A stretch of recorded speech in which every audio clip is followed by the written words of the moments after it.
ನಿಮ್ಮ ಡಾಕ್ಟರ್ ವಿಶೇಷ ನೇರಪ್ರಸಾರ ಕಾರ್ಯಕ್ರಮಕ್ಕೆ ಸ್ವಾಗತ. ನಾನು ಶುಭಶ್ರೀ ಜೈನ್. ಒತ್ತಡದ ಜೀವನ, ಬದಲಾಗ್ತಿರುವ ಜೀವನ ಶೈಲಿ, ಜನರಿಗೆ ನೂರಾರು ಆರೋಗ್ಯ ಸಮಸ್ಯೆ, ಯಾವ ಸಮಸ್ಯೆಗೆ ಯಾವ ಚಿಕಿತ್ಸೆ ಅನ್ನೋದೇ ದೊಡ್ಡ ಚಿಂತೆ. ಇಂತಹ ಸಮಸ್ಯೆ ಇರೋರಿಗೆ ಒಂದೇ ವೇದಿಕೆಯಲ್ಲಿ ಸಿಗುತ್ತೆ ಉತ್ತರ. ಇದೇ ಟಿವಿ9ನ ವಿಶೇಷ ಕಾರ್ಯಕ್ರಮ ನಿಮ್ಮ ಡಾಕ್ಟರ್.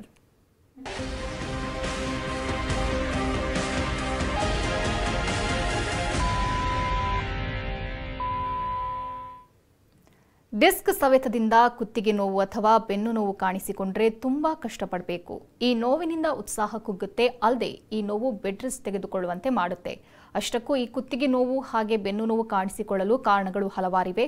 ಗಂಟೆಗಟ್ಟಲೆ ಒಂದೇ ಕಡೆ ಕುಳಿತು ಕೆಲಸ ಮಾಡೋದು, ಸರಿಯಾದ ವ್ಯಾಯಾಮ ಇಲ್ಲದಿರೋದು, ಕೆಲಸದ ಒತ್ತಡ ಮತ್ತು ಅತಿಯಾದ ಭಾರ ಎತ್ತೋದ್ರಿಂದ ಈ ತೆರನಾದ ನೋವುಗಳು ಬರುವ ಸಾಧ್ಯತೆ ಹೆಚ್ಚಿರುತ್ತೆ. ಆದರೆ ಭಯಪಡುವ ಅವಶ್ಯಕತೆ ಇಲ್ಲ. ಇದಕ್ಕೆ ಹೋಮಿಯೋಕೇರ್ ಇಂಟರ್ನ್ಯಾಷನಲ್ನಲ್ಲಿ ಪರಿಣಾಮಕಾರಿ ಹಾಗೂ ಶಾಶ್ವತ ಪರಿಹಾರ ಇದೆ. ಈ ಬಗ್ಗೆ ಹೆಚ್ಚಿನ ಮಾಹಿತಿ ನೀಡಲಿದ್ದಾರೆ ಹೋಮಿಯೋಕೇರ್ ಇಂಟರ್ನ್ಯಾಷನಲ್ನ ವೈದ್ಯರಾದ ಉಮರ್. ಡಾಕ್ಟರ್, ಕಾರ್ಯಕ್ರಮಕ್ಕೆ ಸ್ವಾಗತ. ಹಲೋ.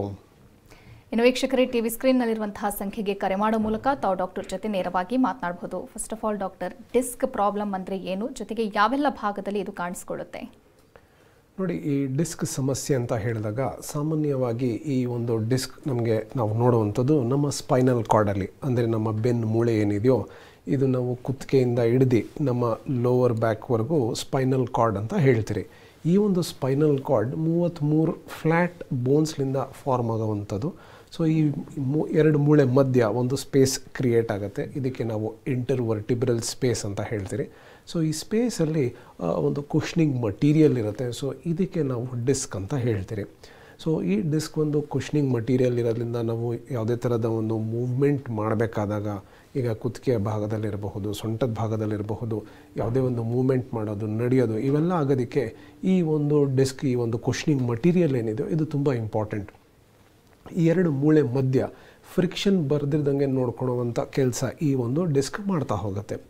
ಒಂದು ವೇಳೆ ಈ ಒಂದು ಡಿಸ್ಕಲ್ಲಿ ಏನಾದರೂ ಒಂದು ಪ್ಯಾಥಾಲಜಿ ಸ್ಟಾರ್ಟ್ ಆದಾಗ, ಅಂದರೆ ಆ ಡಿಸ್ಕಿನ ರಚನೆ ಅಥವಾ ಡಿಸ್ಕಲ್ಲಿ ಇರುವಂಥ ನೀರಿನ ಅಂಶ ಇರಬಹುದು, ಕೆಮಿಕಲ್ ಕಾಂಪೋಸಿಷನ್ ಕಡಿಮೆ ಆಗೋದಿರಬಹುದು, ಅಥವಾ ಆ ಡಿಸ್ಕ್ ಆ ಜಾಗದಿಂದ ಜರುಗಿ ಬಿಟ್ಟಿದ್ದಾಗ ಸಾಕಷ್ಟು ಸಮಸ್ಯೆ ಸ್ಟಾರ್ಟ್ ಆಗ್ತಾ ಹೋಗುತ್ತೆ. ಇದಕ್ಕೆ ನಾವು ಡಿಸ್ಕ್ ಸಮಸ್ಯೆ ಅಂತ ನಾವು ಹೇಳ್ತೀರಿ. ಈಗ ಎಲ್ಲರೂ ಅವರ ಲೈಫ್ ಟೈಮಲ್ಲಿ ಒಂದು ಸತಿ ಕುತ್ತಿಗೆ ನೋವು ಅಥವಾ ಬೆನ್ನು ನೋವು, ಭುಜ ನೋವು ಎಕ್ಸ್ಪೀರಿಯೆನ್ಸ್ ಮಾಡಿರ್ತಾರೆ. ಸೊ ಈಗ ಸೊಂಟ ನೋವು ಅಥವಾ ಕುತ್ತಿಗೆ ನೋವು ಬಂದಿದ ತಕ್ಷಣವೇ ಡಿಸ್ಕ್ ಸಮಸ್ಯೆ ಇದೆ ಅಂತ ನಾವು ಹೇಳೋದಿಲ್ಲ. ಸೊ ಈ ನೋವು ಬಂದಾಗ ಸಾಮಾನ್ಯವಾಗಿ ನಾವು ಎರಡು ವಿಧದಲ್ಲಿ ಇದನ್ನು ನಾವು ಕ್ಲಾಸಿಫೈ ಮಾಡ್ತೀರಿ. ಒಂದು ಮೆಕ್ಯಾನಿಕಲ್ ಪೇಯ್ನ್ ಅಂತ ಹೇಳ್ತೀರಿ, ಇನ್ನೊಂದೊಂದು ಕ್ರಾನಿಕ್ ಪೇಯ್ನ್ ಅಂತ ನಾವು ಹೇಳ್ತೀರಿ. ಮೆಕ್ಯಾನಿಕಲ್ ಪೇಯ್ನ್ ಅಂತ ಹೇಳಿದಾಗ, ಈಗ ನಮ್ಮ ದಿನನಿತ್ಯ ಏನೊಂದು ಚಟುವಟಿಕೆ ಇರುತ್ತೋ ಅದಕ್ಕಿಂತ ಹೆಚ್ಚಾಗಿ ನಾವು ಕೆಲಸ ಮಾಡಿದಾಗ, ತುಂಬ ಜಾಸ್ತಿ ಓಡಾಡಿದಾಗ, ತುಂಬ ಭಾರ ಎತ್ತಿದಾಗ ನಮಗೆ ನೋವು ಕಂಡು ಬರಬಹುದು. ಸೊ ಇದಕ್ಕೆ ನಾವು ಮೆಕ್ಯಾನಿಕಲ್ ಪೇಯ್ನ್ ಅಂತ ಹೇಳ್ತೀರಿ. ಸೊ ಈ mechanical pain generally self limiting ಇರುತ್ತೆ. ಸೆಲ್ಫ್ ಲಿಮಿಟಿಂಗ್ ಅಂತ ಹೇಳಿದ್ರೆ, ಇದಕ್ಕೆ ಒಂದು ವೇಳೆ ನಾವು ಯಾವುದೇ ಥರದ ಒಂದು ಚಿಕಿತ್ಸೆ ತಗೊಳ್ಳಿಲ್ಲ ಅಂದ್ರೂ ಕೂಡ 1 ವಾರ ಅಥವಾ 2 ವಾರದಲ್ಲಿ ಈ ನೋವು ಹಾಗೆ ಕಡಿಮೆ ಆಗಿಬಿಡುತ್ತೆ. ಸೊ ಕ್ರಾನಿಕ್ ಪೇಯ್ನ್ ಅಂತ ಹೇಳಿದಾಗ, ಈ ಒಂದು ನೋವು ಕುತ್ತಿಗೆ ಭಾಗದಲ್ಲಿರಬಹುದು, ಸೊಂಟದ ಭಾಗದಲ್ಲಿರಬಹುದು, 4 ವಾರಕ್ಕಿಂತ ಹೆಚ್ಚಾಗಿ ಆ ಜಾಗದಲ್ಲೇ ಇದ್ದಾಗ ಇದಕ್ಕೆ ನಾವು ಕ್ರಾನಿಕ್ ಪೇಯ್ನ್ ಅಂತ ನಾವು ಹೇಳ್ತೀವಿ. ಸೊ ಈ ಕ್ರಾನಿಕ್ ಪೇಯ್ನಲ್ಲಿ ಒಂದು ವಿಧ ಈ ಒಂದು ಡಿಸ್ಕ್ ಸಮಸ್ಯೆ ಅಂತ ನಾವು ಹೇಳಬಹುದು. ಓಕೆ ಡಾಕ್ಟರ್, ಇನ್ನು ಈ ಡಿಸ್ಕ್ ಪ್ರಾಬ್ಲಮ್ ಕಾಣಿಸಿಕೊಳ್ಳೋದಕ್ಕೆ ಕಾರಣ ಏನು, ಜೊತೆಗೆ ಯಾರಲ್ಲಿ ಹೆಚ್ಚಾಗಿ ಕಂಡುಬರುತ್ತೆ? ಸಾಮಾನ್ಯವಾಗಿ ಈ ಒಂದು ಡಿಸ್ಕ್ ಡಿಜೆನರೇಷನ್ ಏನಿದೆಯೋ ಅಥವಾ ಡಿಸ್ಕ್ ಸಮಸ್ಯೆ ಏನಿದೆಯೋ ಸರ್ಟನ್ ಏಜ್ ಗ್ರೂಪ್ಸಲ್ಲಿ ತುಂಬ ಕಾಮನ್ ಆಗಿ ನಾವು ನೋಡ್ತೀರಿ. ವೇರ್ ಈ ಒಂದು ಸಮಸ್ಯೆ ಒಂದು 50-55 ವರ್ಷ ಆದಮೇಲೆ ಈ ಒಂದು ಸಮಸ್ಯೆ ಬರುವ ಸಾಧ್ಯತೆ ಹೆಚ್ಚಾಗಿ ನಾವು ನೋಡ್ತೀರಿ.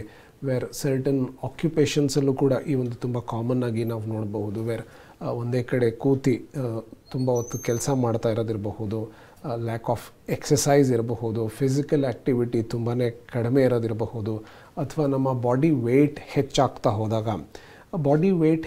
ಹೋದಾಗ ಈ ಒಂದು ಬೆನ್ನು ಮೂಳೆ ಏನಿದೆಯೋ ಇದಕ್ಕೆ ನಾವು ಆಕ್ಸಿಯಲ್ ಸ್ಕೆಲಿಟನ್ ಅಂತ ಹೇಳ್ತೀರಿ, ಅಥವಾ ಇದೊಂದು ವೇಟ್ ಬೇರಿಂಗ್ ಜಾಯಿಂಟ್ಸ್ ಆಗುತ್ತೆ. ಸೊ ನಮ್ಮ ತೂಕ ಹೆಚ್ಚಾಗ್ತಾ ಹೋದಾಗ ಈ ಮೂಳೆ ಮೇಲೆ ಎಕ್ಸ್ಟ್ರಾ ಪ್ರೆಷರ್ ಬೀಳ್ತಾ ಈ ಒಂದು ಸಮಸ್ಯೆ ಆಗಬಹುದು. ನಮ್ಮ ದೇಹದಲ್ಲಿ ತುಂಬ ಜಾಸ್ತಿ ಕ್ಯಾಲ್ಶಿಯಂ ಕೊರತೆ ಆದಾಗ, ವಿಟಮಿನ್ ಡಿ ಕೊರತೆ ಆದಾಗ ಈ ಒಂದು ಸಮಸ್ಯೆ ಆಗಬಹುದು. ಒಂದು ವೇಳೆ ಏನಾದರೂ ಇಂಜುರೀಸ್ ಆಗಿದ್ದಾಗ, ಕಾಮನ್ ಆಗಿ ನಾವು ನೋಡ್ತೀರಿ, ವೇರ್ ಸ್ಪೋರ್ಟ್ಸ್ ಇಂಜುರೀಸ್ ಇರಬಹುದು, ಅಥವಾ ರೋಡ್ ಟ್ರಾಫಿಕ್ ಆಕ್ಸಿಡೆಂಟ್ ಆಗಿ ಒಂದು ವೇಳೆ ಬೆನ್ನು ಮೂಳೆಗೆ ಏನಾದರೂ ಏಟು ಬಿದ್ದಾದ ನಂತರ over a period of time ಈ ಒಂದು ಸಮಸ್ಯೆ ಕಂಡುಬರಬಹುದು.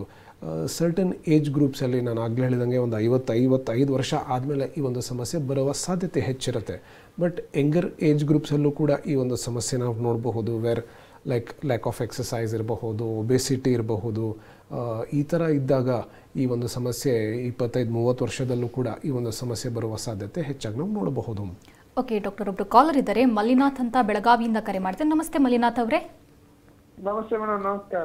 ಸಮಸ್ಯೆ ಹೇಳ್ಕೊಳ್ಳಿ, ಡಾಕ್ಟರ್ ಇದ್ದಾರೆ. ಹಲೋ ಸರ್, ಮಲ್ಲಿನಾಥ್ ಬರೋದಾರ ಸರ್ ನನ್ನ ಹೆಸರು. ಹೇಳಿಪ್ಪ. ಸರ್ ನನಗೆ ಗೊತ್ತಾದ್ರೆ ಓಕೆ ತೊಂದ್ರೆ ಮಾತ್ರ ಕಡಿಮೆ ಆಗ್ತದೆ ಸರ್. ಓಕೆ. ಇಲ್ಲ ಅಂತಂದ್ರೆ ಕಡಿಮೆ ಆಗುದಿಲ್ಲ ಸರ್. ಓಕೆ, ಎಷ್ಟು ದಿನದಿಂದ ಆಗ್ತಿದೆಯಪ್ಪ ಈ ಸಮಸ್ಯೆ?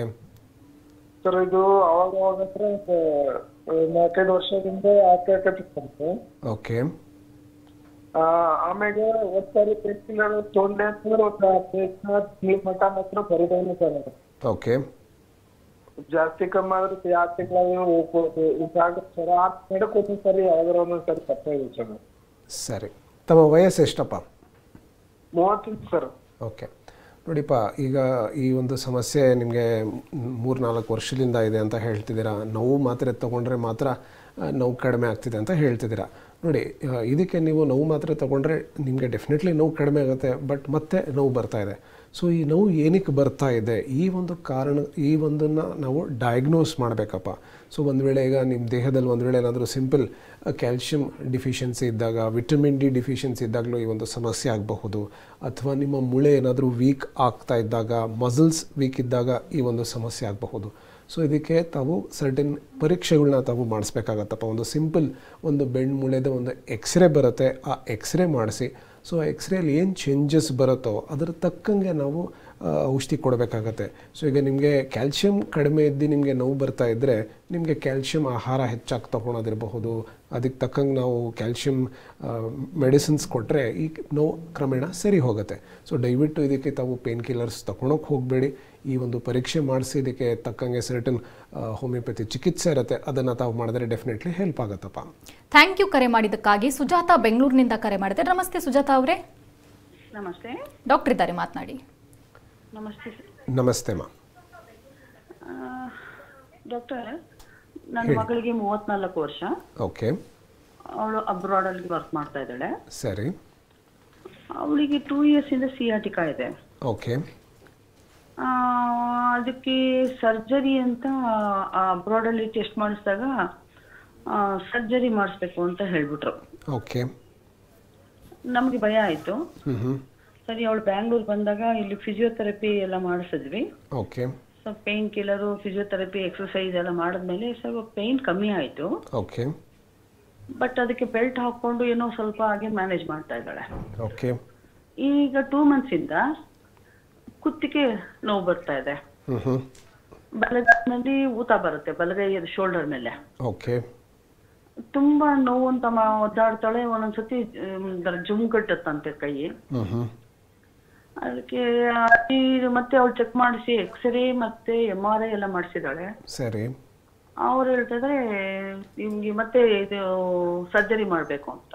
ಓಕೆ, ಅರ್ಥ ಆಯ್ತಮ್ಮ. ನೋಡಿ, ಬೇಸಿಕ್ಲಿ ಈಗ ಅವ್ರಿಗೆ 2 ಸಮಸ್ಯೆ ಆಗಿದೆ. ಒಂದು ಸಯಾಟಿಕಾ ಅಂತ ಆಲ್ರೆಡಿ ಡಯಾಗ್ನೋಸ್ ಆಗಿದೆ. ಸಯಾಟಿಕಾ ಆಗೋದು ಜನರಲಿ ಲೋವರ್ ರೀಜನಲ್ಲಿ, ಲಂಬಾರ್ ರೀಜನಲ್ಲಿ ಆಗೋದಮ್ಮ.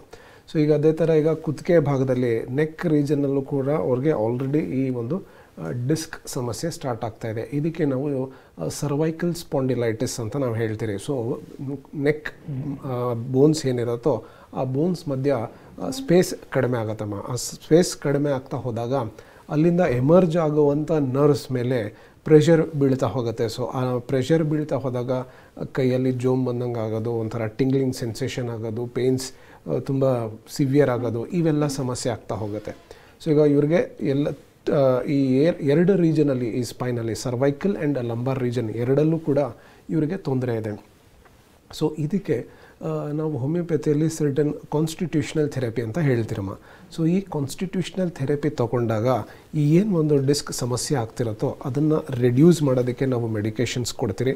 ಸೊ ಅದ್ರ ಜೊತೆ ಅವರು ಈಗ ಏನು ಫಿಸಿಯೋಥೆರಪಿ ಮಾಡ್ತಿದ್ದಾರೋ ಅಥವಾ ಬೆಲ್ಟ್ ಹಾಕ್ತಿದ್ದಾರೋ ಅದರ ಜೊತೆ ಸರ್ಟನ್ ಸ್ಪೆಸಿಫಿಕ್ ಎಕ್ಸಸೈಸ್ ಇರತ್ತೋ ಇವನ್ನೆಲ್ಲ ಕಂಟಿನ್ಯೂ ಮಾಡ್ತಾ ಸರ್ಟನ್ ಹೋಮಿಯೋಪತಿ ಮೆಡಿಸಿನ್ಸ್ ಮಾಡಿದ್ರೆ ಡೆಫಿನೆಟ್ಲಿ ಹೆಲ್ಪ್ ಆಗುತ್ತಮ್ಮ. ಧನ್ಯವಾದ ಕರೆ ಮಾಡಿದ್ದಕ್ಕಾಗಿ. ಸುರೇಶ್ ಮೈಸೂರಿನಿಂದ ಕರೆ ಮಾಡಿದ್ದಾರೆ. ನಮಸ್ತೆ ಸುರೇಶ್ ಅವರೇ. ಸುರೇಶ್ ಅವರೇ, ನನ್ನ ಧ್ವನಿ ಕೇಳಿಸ್ತಿದ್ಯಾ? ಕೇಳಿಸ್ತಿದೆ ಮೇಡಮ್. ಸಮಸ್ಯೆ ಹೇಳಿ ಮೇಡಮ್. ಇದು ಓಡಿಸ್ತಿದೀವಿ ಒಂದು 2 years ಇಂದ. ಅದು ಕುತ್ತಿಗೆ ಪ್ರಾಬ್ಲಮ್ ಇದೆ ಈಗ ಒಂದು ಸುತ್ತ. ಓಕೆ, ಹೌದು ಸರ್. ಏನಾದರೂ ಪರೀಕ್ಷೆ ಮಾಡಿಸಿದ್ದೀರಪ್ಪ? ಪರೀಕ್ಷೆ ಮಾಡ್ತೀವಿ ಸರ್. ಏನಿದೆಯಪ್ಪ ಎಕ್ಸ್ರೇ ರಿಪೋರ್ಟಲ್ಲಿ ಏನಿದೆಯಪ್ಪ? ಸರ್ ಎಕ್ಸ್ರೇ ಎಲ್ಲ MRI ಮಾಡಿಸಿ ಕಂಡೀಷನ್ ಆಗಿ ಏನಾಗಿದೆ ಅಂತ ಗೊತ್ತಾಗುತ್ತೆ ಅಂದ್ರೆ ಓಕೆ. ಅದಕ್ಕೆ ಮೂಳೆ ಕಂಪ್ರೆಸ್ ಆದಾಗ ನರ ಏನ್ ಬರುತ್ತೆ ಆ ನರ ಎಲ್ಲಿ ಹೋಗುತ್ತೆ ಅದೆಲ್ಲ ಪೇನ್ ಬರುತ್ತೆ ಅಂತ ಹೇಳ್ತಾರೆ ಡಾಕ್ಟರ್. ಓಕೆ. ಅದಕ್ಕೆ ಈಗ ಏನ್ ಮಾಡಿದ್ರೆ ಮೆಡಿಸಿನ್ಸ್ ಎಲ್ಲ ಕೊಡ್ತಿದ್ದಾರೆ, ಆಗ್ತಿಲ್ಲ ಸರ್. ಸರಿ, ತಮ್ಮ ವಯಸ್ಸು ಎಷ್ಟಪ್ಪ? ಸರ್ 22. ಓಕೆ, ನೋಡಿ ಈಗ ಈ ಒಂದು ತಾವೇನು ಹೇಳ್ತಿದ್ದೀರಾ ಸ್ಪಾಂಡಿಲೈಟಿಸ್ ಆಗಿದೆ, ಸರ್ವೈಕಲ್ ಸ್ಪಾಂಡಿಲೈಟಿಸ್ ತುಂಬ ಕ್ವೈಟ್ ಅರ್ಲಿ ಸ್ಪಾಂಡಿಲೈಟಿಸ್ ಅಂತ ಹೇಳ್ತೀರಿ. ಸೊ ಈ ಅರ್ಲಿ ಸ್ಪಾಂಡಿಲೈಟಿಸ್ ಆಗೋದಕ್ಕೆ ರೀಸನ್ಸ್ ನಾವು ನೋಡಬೇಕಾಗತ್ತೆ. ಒಂದು ವೇಳೆ ನಿಮ್ಮ ಬೋನ್ ಸ್ಟ್ರೆಂತ್ ಏನಾದರೂ ಕಡಿಮೆ ಇದೆಯಾ, ಇದಕ್ಕೆ ನಾವು ಒಂದು ಬೋನ್ ಡೆನ್ಸಿಟಿ ಅಂತ ಒಂದು ಟೆಸ್ಟನ್ನ ನಾವು ಹೇಳ್ತೀರಿ, ಇದನ್ನು ಮಾಡಬೇಕು. ಈ ಸಮಸ್ಯೆ ಆಗೋದು ಸಾಮಾನ್ಯವಾಗಿ 50-55 ವರ್ಷ ಆದಮೇಲೆ ಆಗಬಹುದು. ಬಟ್ ಈಗ ನಿಮ್ಗೆ 22 ವರ್ಷದಲ್ಲೇ ಈ ಒಂದು ಸಮಸ್ಯೆ ಆಗಿದೆ ಅಂದರೆ ಇದಕ್ಕೂ ನಾವು ಸ್ವಲ್ಪ ಗಮನ ಕೊಡಬೇಕಾಗತ್ತೆ. ಈಗ ಆಲ್ರೆಡಿ ಈಗ ಡಯಾಗ್ನೋಸಿಸ್ ಆಗಿದೆ, MRI ಮಾಡಿಸಿದ್ದೀರಾ. ಸೊ ಇದಕ್ಕೆ ಸರ್ಟನ್ ಮೆಡಿಸಿನ್ಸ್ ಬೇರೆ ಥರದ ನಾವು ಮೆಡಿಕೇಷನ್ಸ್ ಕೊಡಬೇಕಾಗತ್ತಪ್ಪ. ಸೊ ಆ ಮೆಡಿಕೇಷನ್ಸ್ ಜೊತೆ ತಾವು ಮನೆಯಲ್ಲಿ ಹೆಚ್ಚಾಗಿ ಹಾಲು ಉಪಯೋಗಿಸಿ, ಒಂದು ವೇಳೆ ತಾವು ಮೊಟ್ಟೆ ತಿನ್ನೋರಿದ್ದರೆ ಬೇಯಿಸಿರೋ ಮೊಟ್ಟೆ ಉಪಯೋಗಿಸಿ, ಕುತ್ತಿಗೆಗೆ ಒಂದು ಕಾಲರ್ ಬರುತ್ತೆ, ಸಾಫ್ಟ್ ಕಾಲರ್ ಬರುತ್ತೆ, ಅದನ್ನು ಹಾಕಿ with that certain constitutional therapy homeopathy medicines ಇರುತ್ತೆ, ಇದನ್ನು ತಾವು ಮಾಡಿದ್ರೆ ಡೆಫಿನೆಟ್ಲಿ ಹೆಲ್ಪ್ ಆಗುತ್ತಪ್ಪ. ಥ್ಯಾಂಕ್ ಯು ಕರೆ ಮಾಡಿದ್ದಕ್ಕಾಗಿ. ರೂಪಾ ಬೆಂಗಳೂರಿನಿಂದ ಕರೆ ಮಾಡಿದ್ದಾರೆ. ನಮಸ್ತೆ ರೂಪಾ ಅವರೇ. ನಮಸ್ತೆ ಮೇಡಮ್. ಡಾಕ್ಟರ್ ಇದ್ದಾರೆ, ಮಾತನಾಡಿ. ಹಲೋ. Hello sir. ನಮಸ್ತೆ ಮಾ, ಹೇಳಿಮ್ಮ. ನಮ್ಗೆ ಬ್ಯಾಕ್ ಪೇನ್ ಭಾಳ ಅದಾರಿ ಸರ್. ಓಕೆ. ಇದು ಎಲ್ಬು ಕೀಲು ತಜ್ಞರ ಕಡೆ ಭೇಟಿಯಾಗಿ ಮಾತಾಡಿದ್ವಿ. ಓಕೆ. ತೋರಿಸ್ಕೊಂಡ್ ಬಂದಿದ್ವಿ ನಾವು. ಓಕೆ. ಅವರು ಎಕ್ಸ್ರೇ ಅದ ಮಾಡಿದ್ರು ಸರ್. ಓಕೆ. ಆದ್ರೆ ಅದರಿಂದ ನಮ್ಗೆ ಕ್ಯಾಲ್ಸಿಯಂ ಗುಳಿಗೆ ಕಂಟಿನ್ಯೂಸ್ ಆಗಿ ಸಾಯೋವರೆಗೆ ತಗೊಳ್ಬೇಕಂತ ಹೇಳಿ ಕಳ್ಸಿದ್ದಾರೆ ಸರ್. ಎಕ್ಸರ್ಸೈಸ್ ಹೇಳ್ಯಾರ. ಓಕೆ. ಅದಕ್ಕೋಸ್ಕರ ನೀವೇನ್ ಸಜೆಷನ್ ಕೊಡ್ತೀರಿ ನಮ್ಗೆ? ಕ್ಯಾಲ್ಸಿಯಂ ಗುಳಿಗೆ ತಗೊಂಡ್ರ ಮತ್ ಸೈಡ್ ಇಫೆಕ್ಟ್ ಆಗ್ತಾವ ಅಂತ ಹೇಳ್ತಾರಲ್ರಿ, ಅದಕ್ಕೆ ತಗೋಬೇಕೋ ತಗೋಬಾರ್ದು ಅಂತ ಕೇಳಲಿಕ್ಕೆ ಹಚ್ಚಿದ್ವಿ. ಸರಿ, ನೋಡಿ ಕ್ಯಾಲ್ಶಿಯಂ ಮಾತ್ರೆ ತಾವು ತಗೊಂಡ್ರೆ, ಈಗ ಒಂದು ವೇಳೆ ನಿಮ್ಮ ಕ್ಯಾಲ್ಶಿಯಂ ತುಂಬಾ ಕಡಿಮೆ ಇದ್ದರೆ ಅದಕ್ಕೆ ಡೆಫಿನೆಟ್ಲಿ ಅದಕ್ಕೆ ಒಂದು 6 ತಿಂಗಳು ಅಥವಾ 1 ವರ್ಷದವರೆಗೂ ತಾವು ಕ್ಯಾಲ್ಶಿಯಂ ಮಾತ್ರೆ ತೊಗೊಳ್ಬೇಕಾಗತ್ತೆ. ಅದಾದಮೇಲೆ ಒಂದು ಕ್ಯಾಲ್ಶಿಯಂ ಒಂದು ಲೆವೆಲಿಗೆ ಬಂದಾದ ನಂತರ ತಮ್ಮ ಆಹಾರದಲ್ಲಿ ತಾವು ಕ್ಯಾಲ್ಶಿಯಂನ ತೊಗೊಳ್ಬಹುದಮ್ಮ. ಹೆಚ್ಚಾಗಿ ನಮಗೆ ಕ್ಯಾಲ್ಶಿಯಂ ಸಿಗುವಂಥದ್ದು ಹಾಲಲ್ಲಿರಬಹುದು, ರಾಗಿ ಇರಬಹುದು, ಸೋಯಾಬೀನ್ಸ್ ಇರಬಹುದು, ಅದರ ಜೊತೆ ತಾವು ಮೊಟ್ಟೆ ತಿನ್ನೋರಿದ್ರೆ ಮೊಟ್ಟೆಯಲ್ಲಿರಬಹುದು. ಇದರಲ್ಲಿ ನಿಮಗೆ ಹೆಚ್ಚಾಗಿ ಕ್ಯಾಲ್ಶಿಯಂ ಸಿಗುತ್ತೆ. ಇದರ ಜೊತೆ ನಿಮ್ಮ ಕೈ ಕಾಲ ಮೇಲೆ ಎಳೆ ಸೂರ್ಯದ ಕಿರಣ ಬೀಳೋ ಥರ ತಾವು ಮಾಡ್ಕೊಳ್ಬೇಕು. ಇದು ಬಿಕಾಸ್ ನಿಮ್ಮ ದೇಹಕ್ಕೆ ವಿಟಮಿನ್ ಡಿನೂ ತುಂಬ ಇಂಪಾರ್ಟೆಂಟ್. ಒಂದು ವೇಳೆ ವಿಟಮಿನ್ ಡಿ ಇರಲಿಲ್ಲ ನಿಮ್ಮ ದೇಹದಲ್ಲಿ, ನೀವು ಈ ಥರ ಎಷ್ಟೇ ಆಹಾರ ತಗೊಂಡ್ರೂ ಕೂಡ ನಿಮ್ಮ ದೇಹಕ್ಕೆ ಕ್ಯಾಲ್ಶಿಯಂ ಸಿಗೋದಿಲ್ಲಮ್ಮ. ಸೊ ಕ್ಯಾಲ್ಶಿಯಂ ಒಂದು ಲೆವೆಲ್ ಮೇಲೆ ಬಂದಾದ ಮೇಲೆ, ಸೇ 9% ಬಂದಾದ ನಂತರ ನೀವು ಮೆಡಿಕೇಷನ್ಸ್ ತಗೊಳ್ಳೋದು ಅವಶ್ಯಕತೆ ಇರೋದಿಲ್ಲ. ನಿಮ್ಮ ಆಹಾರದಲ್ಲಿ ಇದನ್ನು ತಾವು ಮ್ಯಾನೇಜ್ ಮಾಡಬಹುದು.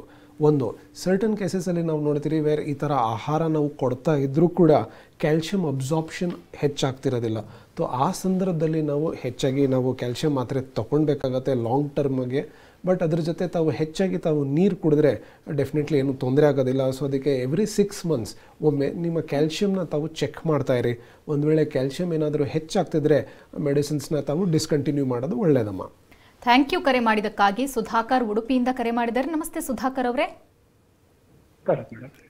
ಸಮಸ್ಯೆ ಹೇಳ್ಕೊಳ್ಳಿ, ಡಾಕ್ಟರ್ ಇದ್ದಾರೆ. ಹಲೋ ಸುಧಾಕರ್ ಅವರೇ, ಮಾತನಾಡಿ. ಓಕೆ ಡಾಕ್ಟರ್, ಕರೆ ಕಟ್ಟಾಗಿದೆ ಅನಿಸುತ್ತೆ. ಡಾಕ್ಟರ್, ಇನ್ನು ಡಿಸ್ಕ್ ಪ್ರಾಬ್ಲಮ್ ಅನ್ನುವಂಥದ್ದು ಸಾಮಾನ್ಯ ನೋವಿಗೂ ಇದರ ನೋವಿಗೂ ಇರುವಂಥ ವ್ಯತ್ಯಾಸ ಏನು? ಡಿಸ್ಕ್ ಪ್ರಾಬ್ಲಮ್ ಇದೆ ಅನ್ನೋದನ್ನು ಗೊತ್ತು ಮಾಡೋದು ಹೇಗೆ? ಇದು ತುಂಬ ಇಂಪಾರ್ಟೆಂಟ್. ಬಿಕಾಸ್ ಸಾಕಷ್ಟು ಜನ ಏನು ಮಾಡ್ತಾರೆ, ಈಗ ನೋವು ಶುರು ಆಗಿದ್ದಕ್ಕೆ ಏನೋ ಒಂದು ಮಲಾಮ ಹಚ್ಚೋದಿರಬಹುದು ಅಥವಾ ಒಂದು ನೋವು ಮಾತ್ರೆ ತಿನ್ನೋದಿರಬಹುದು. ಈಗ ನಾವು ಒಂದು 2-3 ಕಾಲರ್ನ ನಾವು ಕೇಳಿಸ್ಕೊಂಡ್ರಿ ಇವರು ನೋವು ಮಾತ್ರೆ ತೊಗೊಳ್ತಿದ್ದಾರೆ ಅಂತ. ಈಗ ನಮಗೆ ಯಾವುದೇ ಒಂದು ನೋವು ಶುರು ಆಗ್ತಾ ಇದ್ದಾಗ ಅದಕ್ಕೆ ನಮಗೆ ಕಾರಣ ಗೊತ್ತಾಗ್ತಾ ಇದ್ದಾಗ ನಂತರ 1 ವಾರ ಅಥವಾ 2 ವಾರ ಸಮಯದಲ್ಲೇ ಆ ನೋವು ಕಡಿಮೆ ಆಗ್ತಾ ಇದ್ದರೆ that is more likely to be mechanical pain. ಇದಕ್ಕೆ ನಾವು ಅಷ್ಟು ಗಾಬರಿ ಆಗೋದಂಥದ್ದು ಏನು ಅವಶ್ಯಕತೆ ಇರೋದಿಲ್ಲ, ಅದಾಗದೆ ಸರಿ ಹೋಗಿಬಿಡುತ್ತೆ. ಬಟ್ ಒಂದು ವೇಳೆ ನೋವು ಹೇಗೆ ಶುರು ಆಯಿತು ಅಂತ ನಮಗೆ ಕಾರಣ ಗೊತ್ತಾಗ್ತಾ ಇಲ್ದಿರುವಾಗ ನಂತರ 4 ವಾರಕ್ಕಿಂತ ಹೆಚ್ಚಾಗಿ ಕುತ್ತಿಗೆಯ ಭಾಗದಲ್ಲಿ ಅಥವಾ ಲೋವರ್ ಬ್ಯಾಕಲ್ಲಿ ನೋವು ಕಂಡು ಬರ್ತಾ ಇದ್ದರೆ ಇದು ಒಂದು ಕ್ರಾನಿಕ್ ಪೇನ್ ಇರಬಹುದು. ಸೊ ಕ್ರಾನಿಕ್ ಪೇನಲ್ಲಿ ಒಂದು ವಿಧ ಈ ಒಂದು ಡಿಸ್ಕ್ ಸಮಸ್ಯೆ ಅಂತ ನಾನು ಹೇಳಿದೆ. ಸೊ 4 ವೀಕ್ಸ್ ಮೇಲೆ ಪೇನ್ ರಿಮೇನ್ ಆಗ್ತಾ ಇದ್ದರೆ, ಅದರ ಜೊತೆ ಪೇನ್ ರೇಡಿಯೇಟ್ ಆಗ್ತಾ ಇದ್ದರೆ, ಅಂದರೆ ಕುತ್ತಿಗೆಯ ಭಾಗದಿಂದ ಭುಜಕ್ಕಿರಬಹುದು ಅಥವಾ ಕೈಗಿರಬಹುದು ಅಥವಾ ಲೋವರ್ ಬ್ಯಾಕ್ಲಿಂದ ತೊಡೆಯ ಹಿಂಭಾಗದಲ್ಲಿರಬಹುದು ಅಥವಾ ಕಾಲು ಪೂರ್ತಿ ನೋವು ಬರೋದಿರಬಹುದು. ಈ ಥರದ ಒಂದು ರೇಡಿಯೇಟಿಂಗ್ ಪೇನ್ ಇದ್ದರೆ, ಅದರ ಜೊತೆ ನೋವು ಜೊತೆ ಸಾಕಷ್ಟು ಕಾಲಲ್ಲಿ ಅಥವಾ ಕೈಯಲ್ಲಿ ಜೋಮ್ ಬಂದಂಗೆ ಆಗೋದು ಅಥವಾ ಮರಗಟ್ಟದಂಗೆ ಆಗೋದು, ಈ ಥರದ ಒಂದು ಸಿಂಪ್ಟಮ್ಸ್ ಇದ್ದರೆ ಈ ಒಂದು ಡಿಸ್ಕ್ ಸಮಸ್ಯೆಯಿಂದ ಆಗ್ತಿರುವಂಥ ಒಂದು ತೊಂದರೆ ಅಂತ ಹೇಳಬಹುದು. ಸೊ 4 ವೀಕ್ಸ್ ಮೇಲೆ ಈ ಥರ ಒಂದು ಪೇನ್ ರಿಮೇನ್ ಆಗ್ತಾ ಇದ್ದರೆ ಇದಕ್ಕೆ ನಾವು ಡಾಕ್ಟರ್ಸ್ ಹತ್ರ ತೋರಿಸಿ ಅದಕ್ಕೆ ಕರೆಕ್ಟಾಗಿ ಡಯಾಗ್ನೋಸ್ ಮಾಡಿ ಅದಕ್ಕೆ ತಕ್ಕಂಗೆ ನಾವು ಚಿಕಿತ್ಸೆ ತೊಗೊಳೋದು ಡೆಫಿನೆಟ್ಲಿ ತುಂಬ ಹೆಲ್ಪ್ ಆಗುತ್ತೆ. ಓಕೆ ಡಾಕ್ಟರ್, ಕಾಲರ್ ಇದ್ದಾರೆ ಸಂಧ್ಯಾ ಅಂತ ಬಾಗಲಕೋಟೆಯಿಂದ ಕರೆ ಮಾಡಿದ್ದು. ನಮಸ್ತೆ ಸಂಧ್ಯಾ ಅವರೇ. ಹಾ ನಮಸ್ಕಾರ ಮೇಡಮ್. ಸಮಸ್ಯೆ ಹೇಳಿ. ಡಾಕ್ಟರ್ ಹಲೋ, ನಮಸ್ಕಾರ ಡಾಕ್ಟರ್. ನಮಸ್ತೆ ಮ್ಯಾಮ್. ಸರ್ ನನಗೆ ಇವಾಗ 36 ಇಯರ್ಸ್ ಸರ್. ಓಕೆ. ನನಗೆ ಇವತ್ತು ಸರ್ವಿಕಲ್ ಸ್ಪಾಂಡಿಲೈಟಿಸ್ ಅಂತಾರಲ್ಲ, ಸರಿ ಮ್ಯಾಮ್. ಅದು ಇದೆ ಸರ್ ನನಗೆ. ಮತ್ತೆ ಕೈ ಎಲ್ಲ 2 ಕೈಗಳೆಲ್ಲ ರೇಡಿಯೇಷನ್ ಆಗ್ತಾ ಇದೆ ಸರ್. ಓಕೆ. ಆಮೇಲೆ ಕಾಲದ ಒಂದು ಲೆಫ್ಟ್ ಕಾಲಕ್ಕೆ ರೇಡಿಯೇಷನ್ ಆಗ್ತಾ ಇದೆ. ಓಕೆ. ಆಮೇಲೆ ಕ್ಯಾಲ್ಸಿಯಂ ಗುಳಿಗೆಗಳು ಕೊಡ್ತಾ ಇದಾರೆ, ಟ್ಯಾಬ್ಲೆಟ್ಸ್ ಮಾತ್ರ ಕಡಿಮೆ ಆಗುತ್ತೆ. ಓಕೆ. ಸರಿ. ಅದು ಇದೇನಾಗ್ತಾ ಇದೆ ಅಂದ್ರೆ ಗೊತ್ತಾಗ್ತದೆ, ಇಷ್ಟು ಸಣ್ಣ ಇದೆ ಎಲ್ಲ ಸರಿ. ಆಯ್ತಮ್ಮ. ನೋಡಿ, ಈಗ ಆಲ್ರೆಡಿ ಈಗ ಸರ್ವೈಕಲ್ ಸ್ಪಾಂಡಿಲೈಟಿಸ್ ಆಗಿ ಈಗ ಕಾಲಲ್ಲಿ ಮತ್ತು ಕೈಯಲ್ಲಿ ನಿಮಗೆ ಜೋಮ್ ಬರ್ತಿದೆ, ನೋವು ರೇಡಿಯೇಟ್ ಆಗ್ತಿದೆ ಅಂತ ಹೇಳ್ತಿದ್ದೀರಾ. ಸೊ ಇದರ ಅರ್ಥ ಏನಂದರೆ ನಿಮ್ಮ ನರ್ವ್ ಕಂಪ್ರೆಷನ್ ಏನಿದೆಯೋ ಅದು ಹೆಚ್ಚಾಗ್ತಿದೆ ಅಮ್ಮ. ಈಗ ಕಾಲಲ್ಲಿ ನೋವು ಬರ್ತಿದ್ರೆ ಜನರಲಿ ಲಂಬರ್ ರೀಜನಲ್ಲೂ ಕೂಡ ಈ ಒಂದು ಕಂಪ್ರೆಷನ್ ಸ್ಟಾರ್ಟ್ ಆದಾಗ ನಿಮಗೆ ಕಾಲಲ್ಲೂ ಜೋಮ್ ಬರೋದಮ್ಮ. ಸೊ ಇದಕ್ಕೆ ತಾವು ಬರೀ ಕ್ಯಾಲ್ಶಿಯಂ ಮಾತ್ರೆ ಒಂದೇ ತೊಗೊಂಡ್ರೆ ಅನುಕೂಲ ಆಗೋದಿಲ್ಲಮ್ಮ. ಕ್ಯಾಲ್ಶಿಯಂ ಮಾತ್ರೆ ಒಂದು ಪಾರ್ಟ್ ಆಫ್ ದಿ ಟ್ರೀಟ್ಮೆಂಟ್, ಇದನ್ನು ತಾವು ಕಂಟಿನ್ಯೂ ಮಾಡಿ. ಬಟ್ ಅದ್ರ ಜೊತೆ ಈಗ ಆ ನರ್ವ್ ಕಂಪ್ರೆಷನ್ ಏನು ಆಗ್ತಾ ಇದೆಯೋ ಆ ನರ್ವ್ ಕಂಪ್ರೆಷನ್ನ ರಿಲೀಸ್ ಮಾಡೋದಕ್ಕೆ ಸರ್ಟನ್ ನಾವು ಬೇರೆ ಮೆಡಿಕೇಷನ್ಸ್ ಮಾಡಬೇಕು, ತಾವು ಫಿಸಿಯೋಥೆರಪಿ ಮಾಡಬೇಕು ಅಥವಾ ಎಕ್ಸಸೈಸ್ ಮಾಡಬೇಕು. ಇವನ್ನೆಲ್ಲ ಮಾಡಿದ್ರೆ ಆಗ ಆ ನರ್ವ್ ಕಂಪ್ರೆಷನ್ ಕಡಿಮೆ ಆಗ್ತಾ ಹೋಗುತ್ತಮ್ಮ. ಆ ನರ್ವ್ ಕಂಪ್ರೆಷನ್ ಹೇಗೆ ಕಡಿಮೆ ಆಗ್ತಾ ಹೋಗುತ್ತೋ ಆಗ ನಿಮಗೆ ಈ ಒಂದು ರೇಡಿಯೇಟಿಂಗ್ ಪೇನ್ ಕಡಿಮೆ ಆಗ್ತಾ ಹೋಗುತ್ತೆ. ಸೊ ತಾವು ತುಂಬ ಜಾಸ್ತಿ ಬಗ್ಗದಿರಬಹುದು, ಬಗ್ಗಿ ಭಾರ ಎತ್ತದಿರಬಹುದು, ಅಥವಾ ಮಲ್ಕೊಂಡವಾಗ ತುಂಬ ಎತ್ತರದ ದಿಮ್ ತೊಗೊಂಡು ಮಲ್ಕೊಳೋದಿರಬಹುದು. ಇವನ್ನೆಲ್ಲ ತಾವು ಅವಾಯ್ಡ್ ಮಾಡಬೇಕಾಗತ್ತೆ. ಇದರ ಜೊತೆ ನಾವು ಒಂದು ಹೋಮಿಯೋಪತಿ ಚಿಕಿತ್ಸೆ ಕೊಡ್ತೀರಿ, ಆ ಮೆಡಿಸಿನ್ಸ್ ತಾವು ಯೂಸ್ ಮಾಡಿದ್ರೆ ಡೆಫಿನೆಟ್ಲಿ ಇದನ್ನು ನಾವು ತುಂಬ ಚೆನ್ನಾಗಿ ನಾವು ಟ್ರೀಟ್ ಮಾಡಬಹುದಮ್ಮ. ಥ್ಯಾಂಕ್ ಯು ಕರೆ ಮಾಡಿದ್ದಕ್ಕಾಗಿ. ಡಾಕ್ಟರ್, ನೀವು ಟ್ರೀಟ್ಮೆಂಟ್ ಬಗ್ಗೆ ಹೇಳೋದಾದರೆ? ಸಾಮಾನ್ಯವಾಗಿ ಈ ಒಂದು ಸ್ಪಾಂಡಿಲೈಟಿಸ್ನ ಸರ್ವೈಕಲ್ ಆರ್ ಲಂಬಾರ್ ಸ್ಪಾಂಡಿಲೈಟಿಸ್ನ ಡಯಾಗ್ನೋಸ್ ಮಾಡಿ ಇದು ಯಾವ ಸ್ಟೇಜಲ್ಲಿದೆ ಅಂತ ತಿಳ್ಕೊಳೋದು ತುಂಬ ಇಂಪಾರ್ಟೆಂಟ್. ಸೊ ಇನಿಷಿಯಲ್ ಸ್ಟೇಜಸಲ್ಲೇ ಇದ್ದಾಗ ಇದನ್ನು ನಾವು ಬರೀ ಎಕ್ಸಸೈಸ್ ಮುಖಾಂತರ ಇದನ್ನು ನಾವು ಟ್ರೀಟ್ ಮಾಡ್ತೀರಿ, ಮೆಡಿಕೇಷನ್ಸ್ನ ನಾವು ಅಡ್ಮಿನಿಸ್ಟ್ರ್ ಮಾಡೋದಿಲ್ಲ. ಒಂದು ವೇಳೆ ಈ ನಾವು ಎಕ್ಸಸೈಸ್ ಮಾಡಿದ್ರೂ ಕೂಡ ಈ ಸಿಂಪ್ಟಮ್ಸ್ ಕಡಿಮೆ ಆಗ್ತಿಲ್ದಿರುವಾಗ ಆಗ ಸರ್ಟನ್ ಮೆಡಿಕೇಷನ್ಸ್ನ ನಾವು ಅಡ್ಮಿನಿಸ್ಟ್ರ್ ಮಾಡ್ತೀರಿ. ಇದಕ್ಕೆ ಕಾನ್ಸ್ಟಿಟ್ಯೂಷನಲ್ ಥೆರಪಿ ಅಂತ ನಾವು ಹೇಳ್ತೀರಿ. ಸೊ ಈ ಒಂದು ಕಾನ್ಸ್ಟಿಟ್ಯೂಷನಲ್ ಥೆರಪಿ ನಾವು ಅಡ್ಮಿನಿಸ್ಟ್ರ್ ಮಾಡ್ತಾ ಹೋದಾಗ ಈ ಕುತ್ತಿಗೆ ಮಧ್ಯ ಅಥವಾ ಲೋವರ್ ಬ್ಯಾಕ್ ರೀಜನ್ ಮಧ್ಯ ಈ ಏನು ಒಂದು ಡಿಸ್ಕಲ್ಲಿ ಒಂದು ನೀರಿನ ಅಂಶ ಕಡಿಮೆ ಆಗಿರುತ್ತೆ ಅಥವಾ ಡಿಸ್ಕ್ ಜರುಗ್ ಬಿಟ್ಟಿರುತ್ತೋ ಅದು ನಾರ್ಮಲೈಸ್ ಆಗ್ತಾ ಹೋಗುತ್ತೆ. ಸೊ ನಾರ್ಮಲೈಸ್ ಆಗ್ತಾ ಹೋದಾಗ ಆ ನರ್ವ್ ಕಂಪ್ರೆಷನ್ ಇರಬಹುದು, ಪೇನ್ ಇರಬಹುದು, ಸ್ಟಿಫ್ನೆಸ್ ಇರಬಹುದು, ಕ್ರಮೇಣ ಕಡಿಮೆ ಆಗ್ತಾ ಹೋಗುತ್ತೆ. ಸೊ ಈ ಕಾನ್ಸ್ಟಿಟ್ಯೂಷನಲ್ ಥೆರಪಿ ಜೊತೆ ನಾವು ಸರ್ಟನ್ ಎಕ್ಸಸೈಸ್ ಹೇಳ್ಕೊಡ್ತೀರಿ, ಸರ್ಟನ್ ಡಯಟನ್ನು ನಾವು ಹೇಳ್ತೀರಿ. ಅದನ್ನು ಫಾಲೋ ಮಾಡ್ತಾ ಹೋದರೆ ಡೆಫಿನೆಟ್ಲಿ ಈ ಒಂದು ಡಿಸ್ಕ್ ಸಮಸ್ಯೆನ ನಾವು ಹೋಮಿಯೋಪತಿ ಮೆಡಿಸಿನ್ಸ್ ಮುಖಾಂತರ ತುಂಬ ಚೆನ್ನಾಗಿ ನಾವು ಟ್ರೀಟ್ ಮಾಡಬಹುದು. ಥ್ಯಾಂಕ್ ಯು ಡಾಕ್ಟರ್ ತಮ್ಮೆಲ್ಲ ಮಾಹಿತಿಗೆ. ಮೈ ಪ್ಲೇಷರ್. ಇನ್ನು ವೀಕ್ಷಕರೇ, ಡಾಕ್ಟರನ್ನು ನೇರವಾಗಿ ಭೇಟಿಯಾಗಬೇಕು ಅಂದರೆ ಅಡ್ರೆಸ್ ಪ್ಲೇಟ್ ಇಂತಿದೆ, ನೋಟ್ ಮಾಡ್ಕೊಳ್ಳಿ. Homeocare international private limited Bengaluru ಶಾಖೆಗಳು ಜಯನಗರ, ಮಲ್ಲೇಶ್ವರ, ಇಂದಿರಾನಗರ, ಎಚ್ಎಸ್ಆರ್ ಲೇಔಟ್. ಇತರೆ ಶಾಖೆಗಳು ಬೆಳಗಾವಿ, ದಾವಣಗೆರೆ, ಹುಬ್ಬಳ್ಳಿ, ಮೈಸೂರು, ಮಂಗಳೂರು, ಕಲಬುರಗಿ, ಬಳ್ಳಾರಿ, ವಿಜಯಪುರ, ಹಾಸನ, ಬೀದರ್, ಶಿವಮೊಗ್ಗ, ತುಮಕೂರು. ದೂರವಾಣಿ ಸಂಖ್ಯೆ 180010081212. ಇದು ಇವತ್ತಿನ ನಿಮ್ಮ ಡಾಕ್ಟರ್. ನಿರಂತರ ಸುದ್ದಿಗಾಗಿ ನೋಡ್ತಾ ಇರಿ TV9.